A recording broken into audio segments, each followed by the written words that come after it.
What's up, girl? Hanging out with my bestie. I love Me it. too. I love it. So, okay, you know how I'm super into astrology and I really pay attention to what's going on with the planets and the moon and everything. In fact, I plan my life by it. Ditto.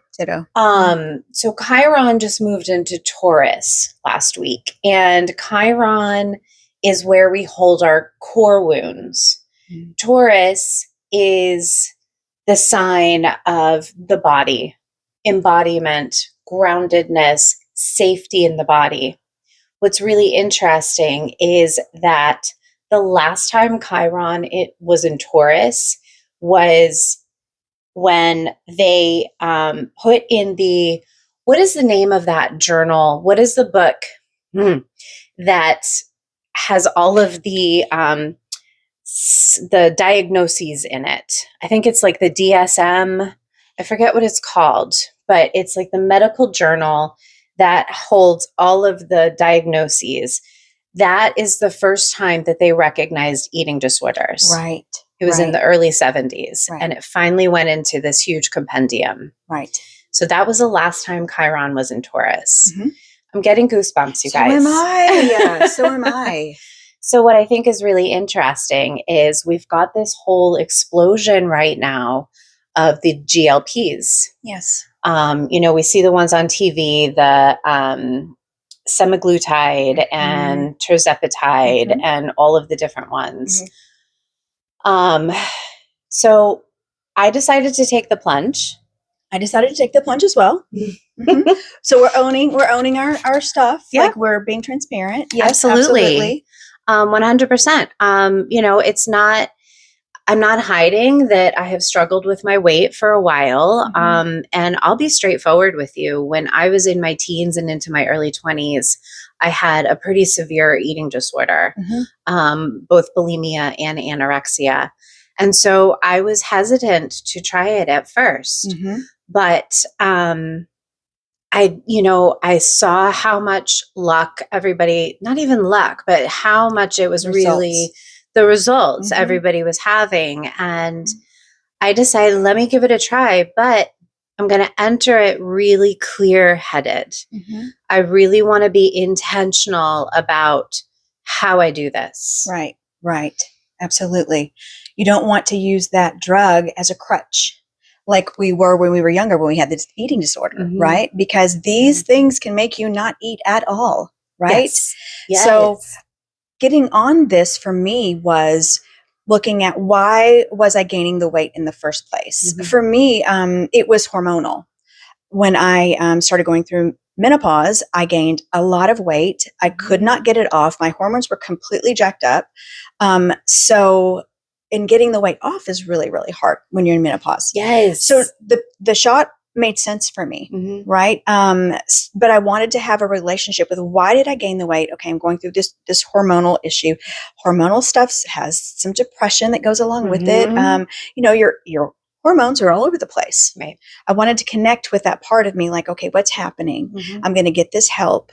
And then I want to kind of help myself stabilize, if you will. I don't know if that's a good word, but stabilize myself where I can have a good relationship with eating, understand my brain chemicals while I'm doing because and I eat when I'm stressed. So I don't not eat. I eat when I'm stressed. Yeah. So when I got on the shot, in my mind, I wanted to eat, but it's like I couldn't. Right. So anyway, it quietened the food noise for me so I could concentrate on other things. But I wanted to be transparent. There's no shame in it. I don't want anyone shaming any woman who wants to try it. I want us to do it responsibly and healthy. Exactly. And not continue to see the fat girl in the mirror like that's a thing. Yeah. And we were just talking about this. Like I was asking Liz, hey, why am I still seeing a fat girl in the mirror? Is my brain not caught up to where I am? Or is it emotional? Is it trauma, because I was always a little heavier. It's the patriarchy. Yes, it is the patriarchy. So, sorry to interrupt you, but it is, to me, we are so, and that's where my eating disorder when I was younger rooted, was, I mean, I grew up in the age of Kate Moss, you know, and it was in the 90s, y'all. And all we saw were skinny, skinny, skinny androgynous bodies with no booties, no boobies. And you know, that's what I thought I had to be like. So fast forward to now, and yes, I'm losing weight, but I am having to assess how I see myself in the mirror. Yeah. Because my brain is wired to think that even though I have curves, I've got, you know, some wings, some bat wings. I've got stuff that's happening because I'm losing the weight. And truly, I've got to flip the script on what my mind sees and wants to say to myself. I agree. I think, so the first problem was we're heavy, right? And that's not beautiful, right? That's not beautiful. And then, so we lose the weight and then our bodies react with the loose skin and then like, oh God, that's not pretty. We're just not at a place where we can accept ourselves and know that whatever season we're going through, and right now we're at the weight loss. And I know a lot of people are experiencing this where they've lost a lot of the weight and they have the skin. Yeah. Why can't that be beautiful too? Why can't I accept that about myself too? Right? Why is it not okay? And all the stuff we see that tells us we should be looking a certain way, we don't look that way. It's not even possible. Real bodies. We're not 20. We're not 20. Real bodies don't look like what we see in the magazines, if anybody even looks at magazines anymore. Right. But Instagram, all of that, everything is the filters. Filtered. Yep. The filters. Everything is filtered. Girl, I did some TikToks, girl, and I like playing with the filters. It's fun for me. But I found myself like, wonder what I need to do to look like that all the time. Bitch. I almost got caught on the wheel. And I'm like, that is not what you're supposed to look like all the time. Right? Okay. That's just a fun ha. And then now I'm like, you know what? I'm not going to use the filters anymore. Yeah. Because it's jacking up my brain. Yes. Because we see that. And then we see the real thing and we're like, oh, right. Like, you know, when you accidentally turn on your phone and you're looking down at it and you go, oh, yeah. You're like, what happened with all this? What is going on? You're like, oh my God. Yeah. So if we get accustomed to seeing ourselves through the filters, when we actually look at our real selves, our brain doesn't process it as the beautiful goddesses that we are. Yeah. Absolutely. I agree. So we have to start with ourselves to shift this. Shift the way we show up in the world, the way we talk about ourselves, so that we can be harbingers. Is that the word? It could be the word. Lighthouse. You're like, sure, Liz. Sure, just pull that word right out. I have no idea what she just said. But yes, I think it sounds really good. So we can be the lighthouses for other women. Yeah, we can be the beacon of light that we say we are. Yes, well, exactly. Let's do it. I have already begun policing my psyche. Yes. When I find myself having that ridiculous thought about myself, I've already mapped out the behavior. Yeah. So I realize it now. And then when I'm in the behavior, my higher self is what I choose to call her, says, what are you doing? What the hell are you thinking? Like, no, you already know better than this. And I'm like, oh yeah, I do know better. Okay. Right. All right. Let me breathe a second. Let me pause for a moment and I'm beautiful just the way I am. And if I never change, I'm beautiful just the way I am. Absolutely. So is every woman. Every woman. You know, right. It doesn't matter what the patriarchy tells us. Right. We are absolutely stunning, gorgeous, beautiful because we are made by the divine. Absolutely. And the divine does not make mistakes. Absolutely. So, and then if we remember to see ourselves, we're all one. And if you're looking at another, judging that person, you're judging yourself. Yep. So I think this journey of self-love, body of wisdom that we're doing now is that journey of understanding that we are all one. judging another woman is not what we're supposed to be doing, right? And that we can't be the people we say we are if we're showing up judging someone and instead of embracing and loving them. And that goes for yourself. Yeah. Not just someone else, but judging. We judge the hell out of ourselves more than probably other people judge us. Right. So when someone else judges us, if they judge us less than we judge ourselves, we're fine with it. If they judge us a little more than we judge ourselves, then we're like, Hold punch.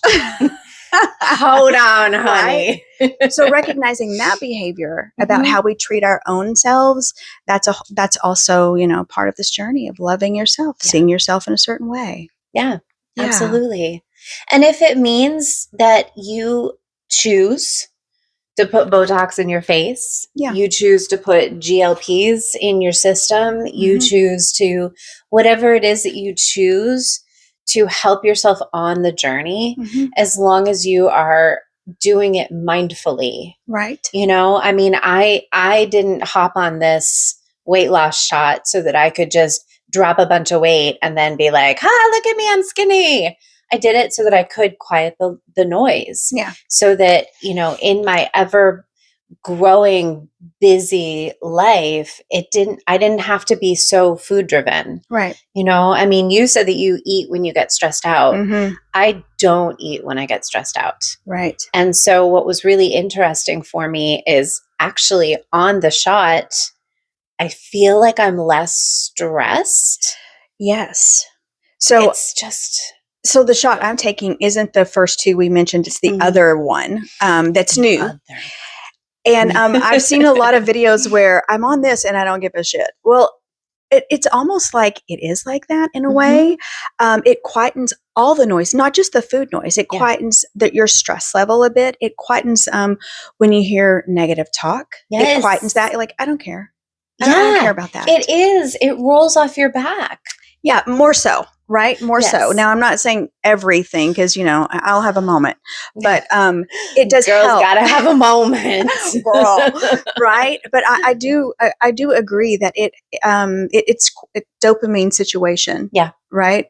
And that goes kind of back to what I was talking about you were talking about Botox and all the things. I think that the education, we all know what Botox is, but we don't understand we shouldn't do it all the time. You should only have your face frozen, 3 months out of the year, especially if you're older, right? Because you need those muscles not to be atrophied. Once the muscle in your face atrophies from keeping your face frozen all the time, the muscle itself can't hold up your face any longer and it's sagging.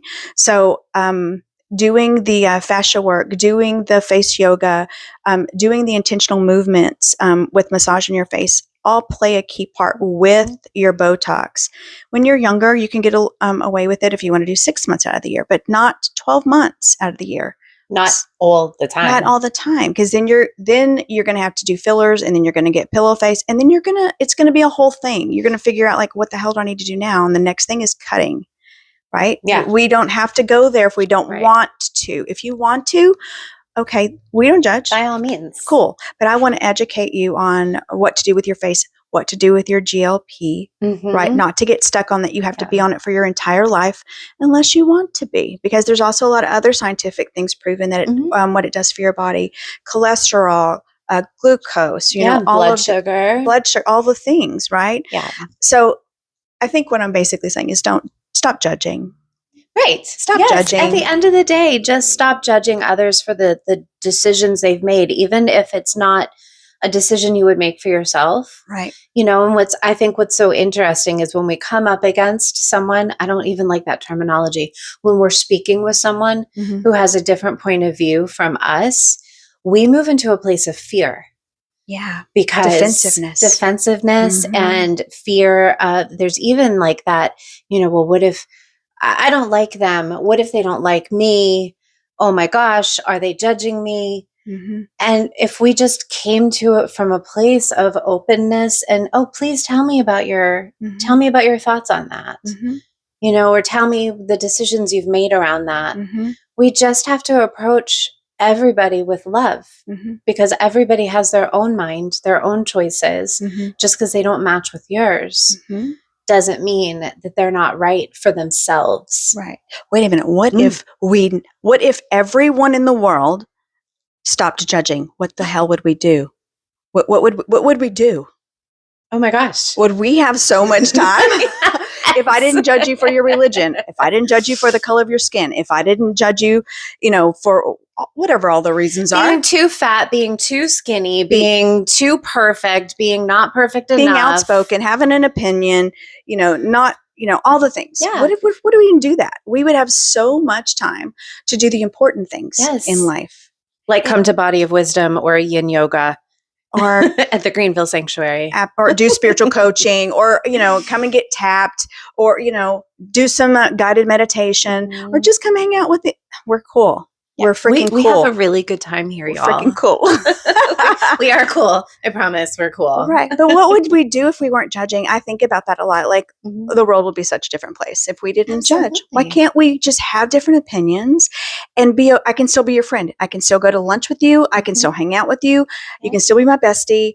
I just don't have the same beliefs as you do. It's freaking K. I mean, we do have a lot of the same beliefs. We do, and I love you for that. But if we didn't, I so like you. Yeah, right? Absolutely. Well, I mean, this is really superficial level, but like, let's look at our treatment rooms. Yeah. If you walk into Michelle's treatment room, it is so beautiful, but it's dark.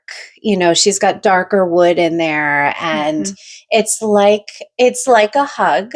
And I love the space. But then you walk into my treatment room, and I've got lighter wood and gold and cream, and we have different tastes, but they complement each other because we approach each other with love, and we come together.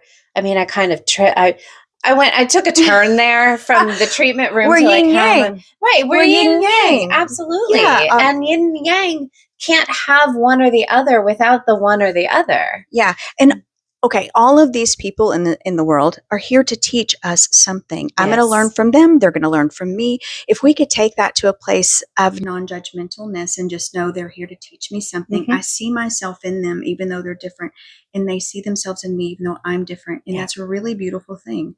And why can't it just be that? Yeah. And love. Right. Why not? I don't know. I don't understand it. I don't get it. Sorry, I keep getting my knee up in your shit. It's okay. Yeah. Put it in there, girl. It's okay. Okay, work wife. But yeah, I mean, so many people are like, oh, it's cheesy, live, laugh, love. But for real, live, laugh, love. I mean, if we enter everything with a soft heart, yet a strong spine, then, we know exactly who we are, what we stand for, but we are open to learning and to having love for others. So this world would be so different. We'd have way less trauma. Yeah. I agree. But then what are we going to do if we don't have a healing journey anymore? How about going on a spiritual journey? Okay. Right? How about work on yourselves and get to the place that we need to be in order to, be the people we say we are. Yes. That's what we're trying to do, really. Yes, absolutely. And that's what we're all about here at the Greenville Sanctuary. We call it a sanctuary because this place is sacred to us. And it's safe. It is safe. That was great. Because we're not only here for anyone who comes in the door is welcome at the table. Yes. It doesn't matter what religion you are. It doesn't matter at all. I want everyone, when they walk through the door, to feel safe and honored because of your beliefs. I may not believe like you, but I'm going to honor you for that and love you and accept you. I want to be loved and accepted for the way I believe too, right? And I just want the table. I want the playing field to be leveled and be equal, and that to be okay. I've never ever gone a place where that was the case, and I want to make a place that way. I want this to be that way. Absolutely. Because sometimes it feels like we go into places that are spiritually open, but there's still a stigma attached if you're not spiritually open enough. Or if you're not, again, it comes back to the not enough of something. Right? And trigger words like the Christians are triggered by Buddhism or Hinduism, and you know, mysticals are triggered by Jesus, and Right. you know, all of the stupid shit Yeah. surrounding all of this. Yeah. And it is one. There is God, and Yes. we are one. And so all of these words, I find it interesting how triggered people are by just the words instead of the meaning, because all of these spiritual teachings have the same baseline. Mm-hmm. So why are we debating? Right. You can believe the way you want to believe. I can believe the way I want to believe. I can still love you just like my higher power says, and you can love me back because I know your higher power says to do it. Exactly. Because it's one universal thought. Yes. Of love. Yeah. And all the other shit, let's just put it down. Mm-hmm. You can debate, you know, the sins of the father and all the things, you know, that's cool. But I don't feel that I need to be debated in your debate. Right. Don't judge me lest ye be judged. Yes. Only God can judge. Yeah. Well, we take it upon ourselves to do it. And I know I've been guilty of it as well. So Absolutely. It's a huge lesson.